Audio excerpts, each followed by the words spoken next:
প্রোগ্রামিংয়ের যেরকম flow chart হয় সেরকমই ডেটাবেজেরও একটা ফ্লো চার্ট হয়।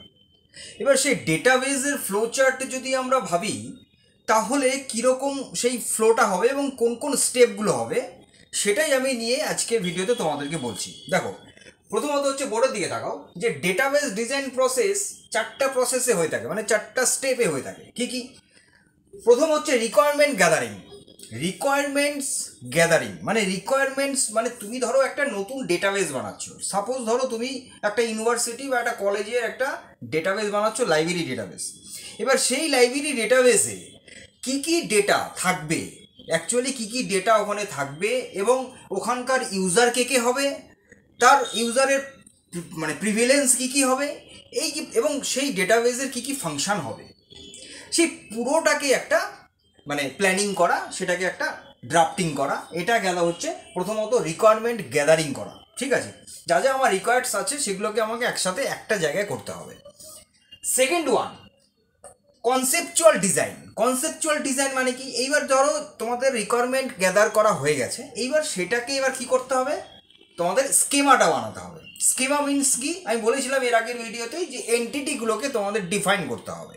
যেমন ধরো একটা ইউনিভার্সিটি যদি আমি বলি, সেক্ষেত্রে সেই জায়গাটাতে আমার সেখানে স্টুডেন্ট, কোর্স বা এরকম টাইপের এন্টিটি হতে পারে, এবং সেই এন্টিটিগুলোর মধ্যে নিজেদের মধ্যে কীরকমভাবে রিলেশন হবে সেটাও কিন্তু এখানে ডিফাইন করতে হবে এই কনসেপচুয়ালে, যেটাকে কার্ডিনালিটি বলছে।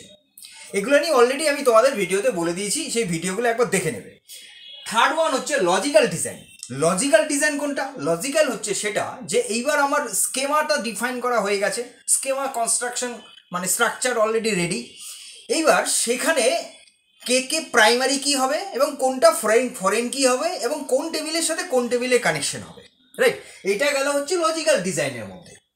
তারপরে মেইন লাস্ট যেটা, সেটা হলো ফিজিক্যাল ডিজাইন মানে যখন আমার অলরেডি আমার রিকোয়ারমেন্ট গ্যাদারিং করা কমপ্লিট, আমার প্ল্যানিং হয়ে গেছে, আমার কনসেপচুয়াল ডিজাইনও অলরেডি ডান, এবার লজিক্যালও ডান, যে যেখানে প্রাইমারি কী হবে, ফরেন কী হবে, কীভাবে কোন টেবিলের সাথে কানেকশন হবে, অলরেডি সব কমপ্লিট। তারপরে আমি কি করব না, ডেটাটাকে আমাকে সেই টেবিলে ইনপুট করতে হবে।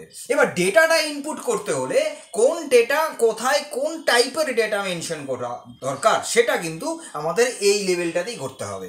কোনো জায়গায় লাগছে ইন্টিজার, কোনো জায়গায় লাগছে ভ্যারকার। ঠিক আছে, এই ধরনের জিনিসগুলোকে তোমাদের কিন্তু এই ফিজিক্যাল যে ডিজাইন আছে এইটাতেই তোমাদের ডিসাইড করতে হবে এবং এখানেই ডেটাগুলোকে ইনপুট করতে হবে। তাহলে এই হচ্ছে টোটালি ডেটাবেস ডিজাইন প্রসেস।